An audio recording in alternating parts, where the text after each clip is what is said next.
Freedom is what you are. But yeah, what a beautiful title. Freedom is what you are. Written in bad English, but nice sentiment.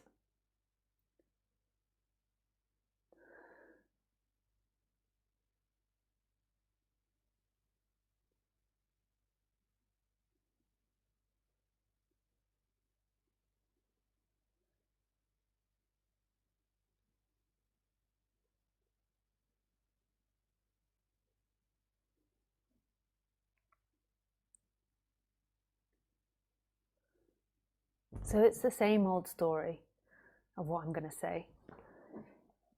Is that what you look for is not in pleasure or pain.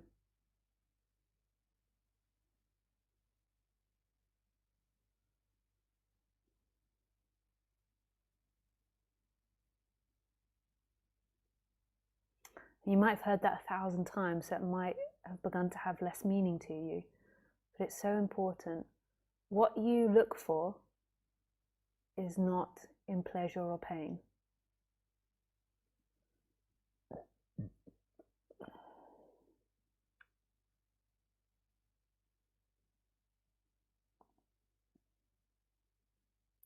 So all throughout your life, you might not feel like this because you haven't conceptualized it and it's unconscious.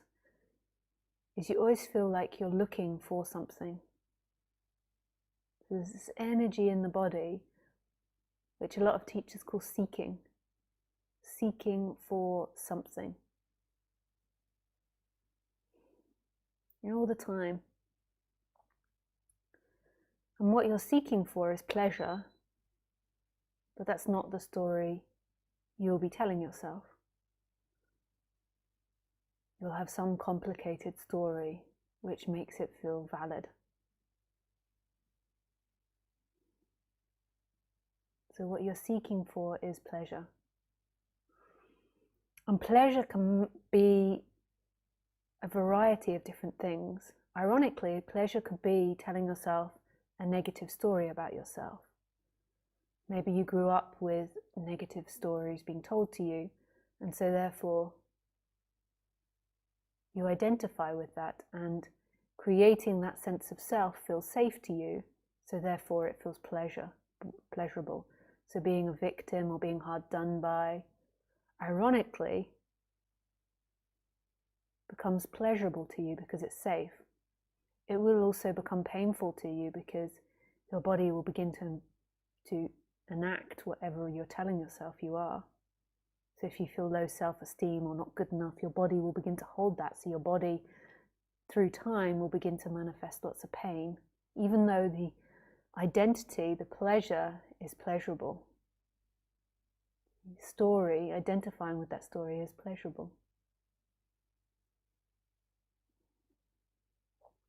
So pleasure can be in all types of forms. It can be in the stories you tell yourself, positive or negative, the relationships you enact, objects that you want, and it's always a narrative about this idea of you getting something. But that won't be conscious. It's not like you'll be telling yourself that's what you're doing. What will be conscious is the thoughts that are trying to obtain that. Which is so interesting. It's such a funky dance. So everybody in this planet, we have 8 billion people, and most of them are on a mission to be happy, whatever that happiness looks like. And it could be to be the most suffering, saddest person in the world, because that's what you identify with. Could be to be the richest, could be to be traveling, could be no of the C word. Yeah.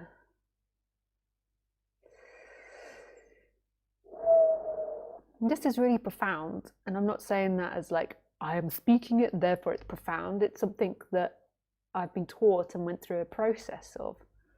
And really you could also, so that could be the explanation of time, but then you could also say this is just coming out. It's not really Lisa speaking. Many people have said this, like Ramana Maharshi, the Buddha. It's even in Christianity, Buddhism, Jainism. Yeah. It is not in the future.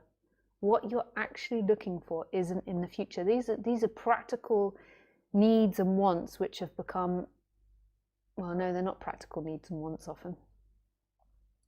So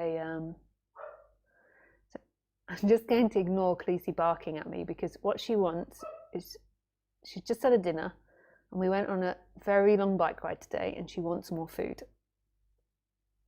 And what she does is she'll come in, then she'll bark to go out, then she'll bark to come in. And it's all about getting me to break and give her more food.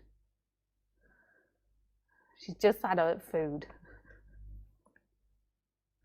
So it might sound a bit mean that I'm doing that, but it won't end and I won't be able to do the talk. Yeah.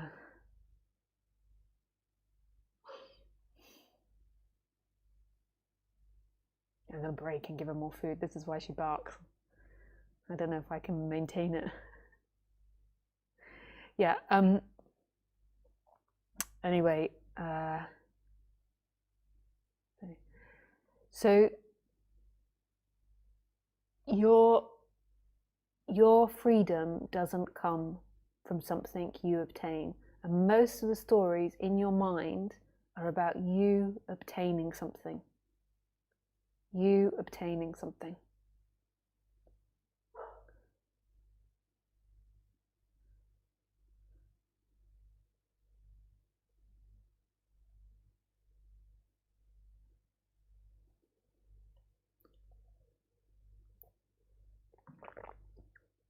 I will get it and then I'll be there. And there is such belief in that. You know, the blame, the guilt. This is like what Roger Castillo and Ramesh talk about. They were two teachers of mine. The blame, the guilt.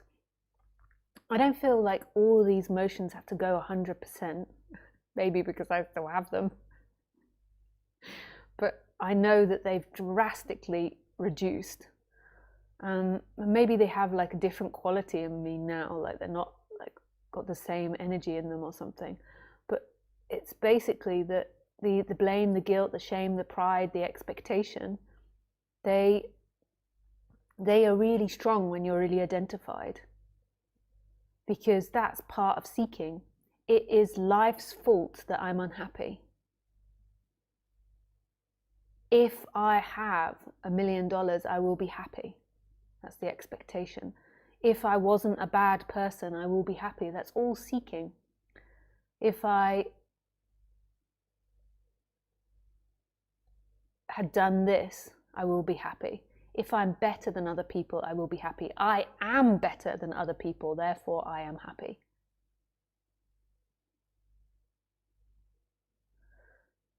Yeah.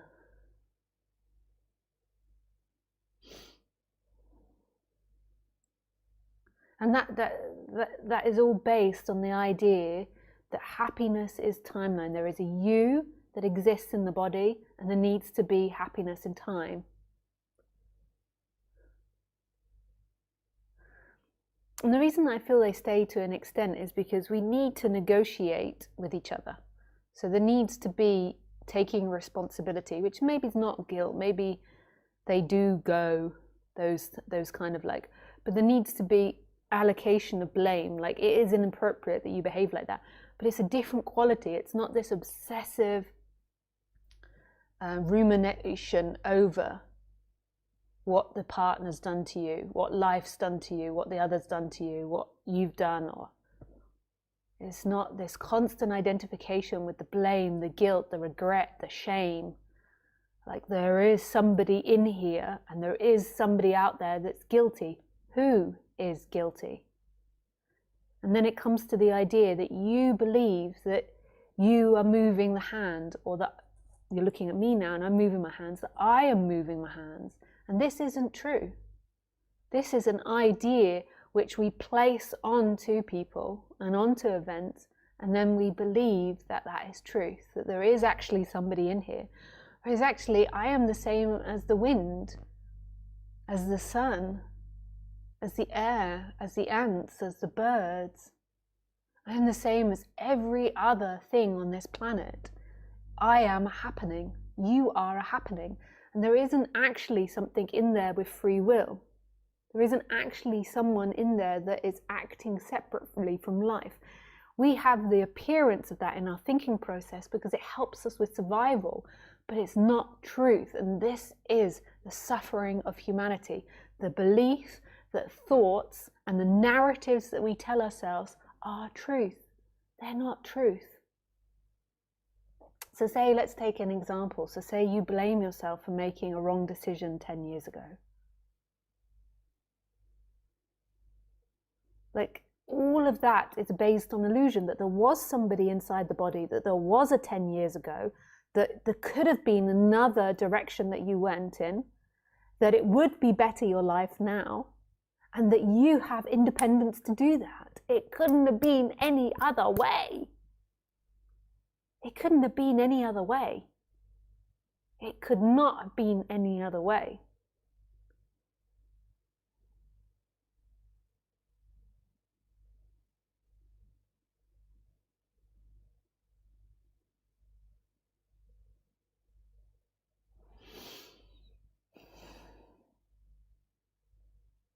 And it's not about ignoring emotions. Like, so it's not about not feeling sad about past things, but they aren't true. It isn't true. When you believe it's true, you become like a bulldozer. It's the other person's fault, it's my fault. And then it's like, and most people are driving around like that, believing it's true. They're overwhelmed with emotions. They're overwhelmed with their thinking process. And then they're getting into all these dramas because they think it's true.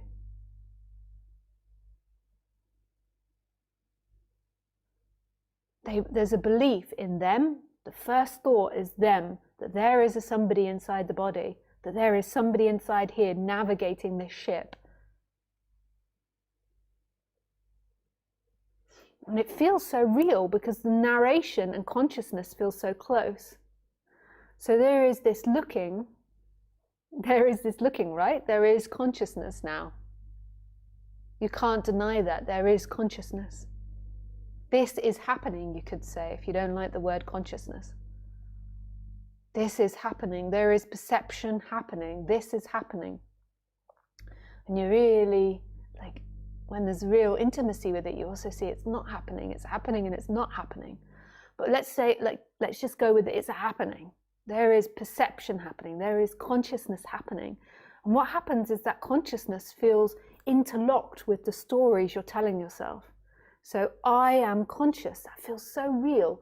I am good. I am bad. I am right. I am wrong. I am in time. I'm sitting here, and it feels interlocked. And this is an absolute lie.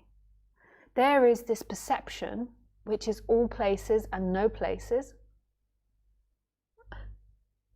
Where is perception? We can't grasp it. It's everywhere. So there is perception. And in that, there is a rising of a narrative. When the narrative and the looking are interlocked, it feels like, I am a good person, I am a bad person, I regret, I did this, I did that. And then there can be a separation of it and then a shift. So who you are, the identification is with everything, and then the character, the personality structure goes into the background. And it's no longer, there's no longer the identification with that. That isn't the experiencer. That is an experience. It's so amazing. It's so amazing. It's the complete end of suffering. It really is. Suffering comes from an identity in time. It doesn't mean, I'm not talking about pain and pleasure. So like an animal experiences immense pain and pleasure, but there's nobody there to suffer it. For humans, there is a character there which can think about this and can understand that and can narrate things. But when there is a disidentification with it, that character is in the background. So the character is telling the story of you, telling you what your life is and where you are, but you're not identified with it. Who you are is no thing and everything. And the character, yeah, it causes problems. Sometimes for me it does old seeking patterns, but it's kind of like a ghost. Whereas before it was so real. Everything I thought and felt was so real. Whereas there's nothing that's real. And this is an energetic shift. So it's not just mental, there is like an energetic shift. When you're identified, you're looking, and your sense of being, you could call the I am or love, feels contained to the body. But when there's that shift, it lets go back into everything, and energetically there is this shift. You don't feel contained anymore. Your essence feels infinite.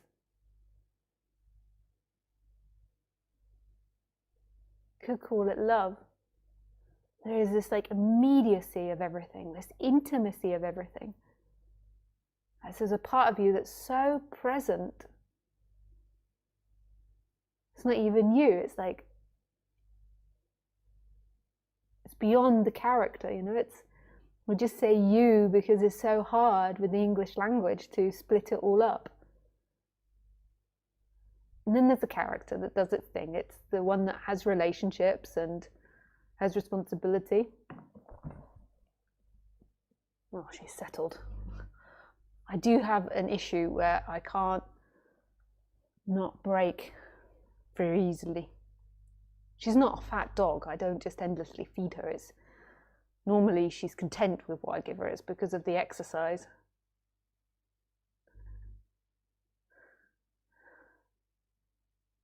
I'm the same.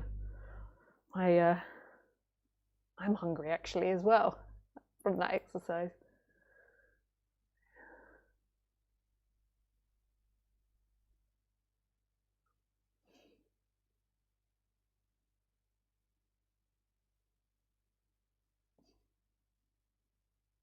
And that's the character part. But that's not the experience, so that's the character part. Lisa's talking about her character. There is the character being talked about. And you could say, like, it's not really the character talking now, it's coming through the flavor, but in the moment, it's always consciousness, it's always presence that's doing everything. Like, consciousness is a part of, not consciousness, the character is a part of the dance. So it's like, even when they're speaking of the character, it's like consciousness creating the character. But it always keeps these characters having logic and cause and effect. So whenever I speak, I always speak like Lisa. But there is no character experiencing. The character is something that's coming and going. It's not a permanent. This is fantastic news. So there's nobody that actually suffers. So even though there might be a narrative there that you're suffering or that your family's suffering, there isn't actually someone that suffers. That's the character. Consciousness never suffers. So when the character's switched off, there's never been any suffering. So for animals, because they never have the character, because they haven't got complex thinking, there is actually nothing in there that suffers. There is pain that's experienced. They can also display jealousy, demanding. Like Khaleesi comes in and she's like, bitch, give me my dinner. I mean, you just heard it.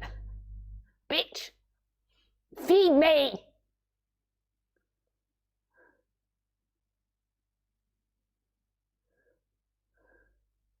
Yeah, it's not actually bitch, it's normally woman.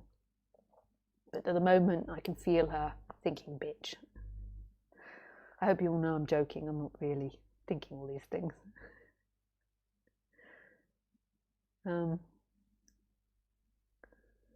Yeah.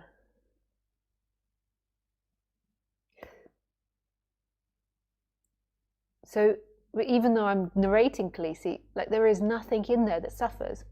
That there is total at-homeness, even though fear can come up, or anger can come up, or frustration can come up. That's to do with the body. But she has no narration of the body. So there's never identification with what's happening in the body. So she's totally free. She has no sense that her nose is different from the air, even though the body acts like it's independent. She has no sense that her looking and the looked at are separate, even though the body will hunt down a rabbit and kill it and eat it. But she has no sense of that because she's only identified with consciousness, with the absolute. She's not identified with words. She can't think in words. She has some sort of thinking process, but it's mostly, I think, in sniffs.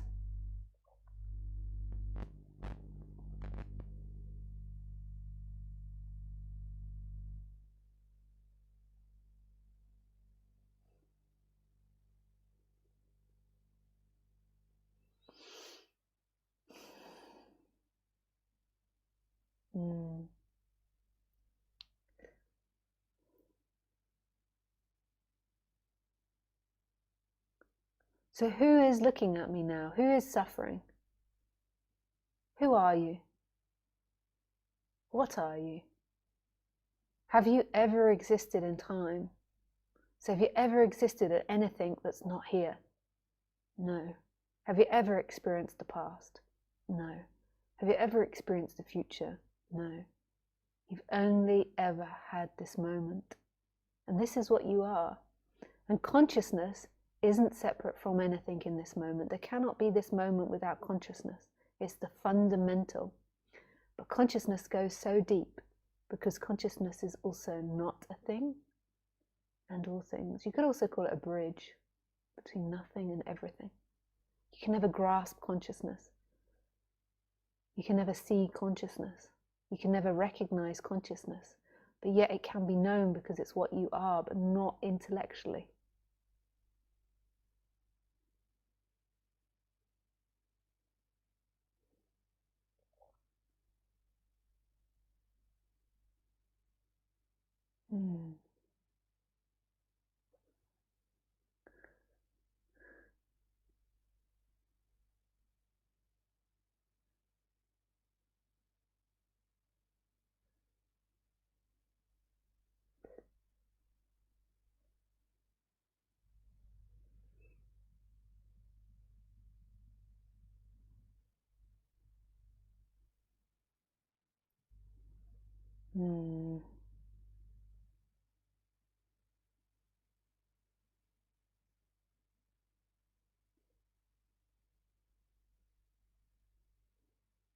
Yeah, baby, yeah.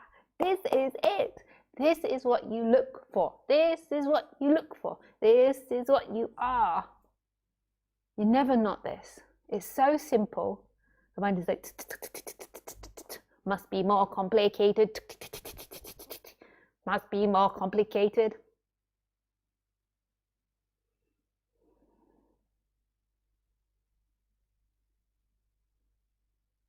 It's not complicated at all. It's so simple that the mind can't think about it or conceptualize it. Conceptualize it.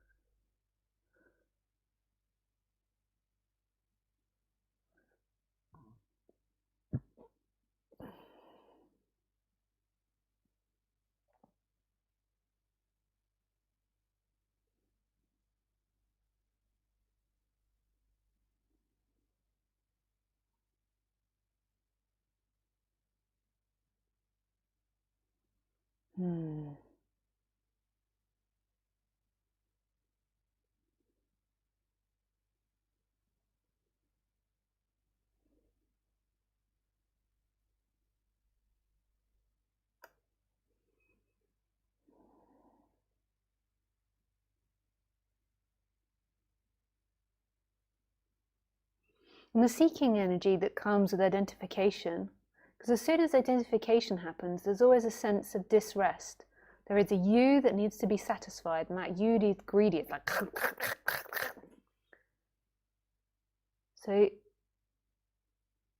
and that seeking energy is an agitation. You have to be something. You have to be something in order to survive. You have to be something in order to be loved. You have to be something in order to not upset people, whatever it is. You have to be something. There is nothing in which you have to be. Nothing. Nothing. Nothing.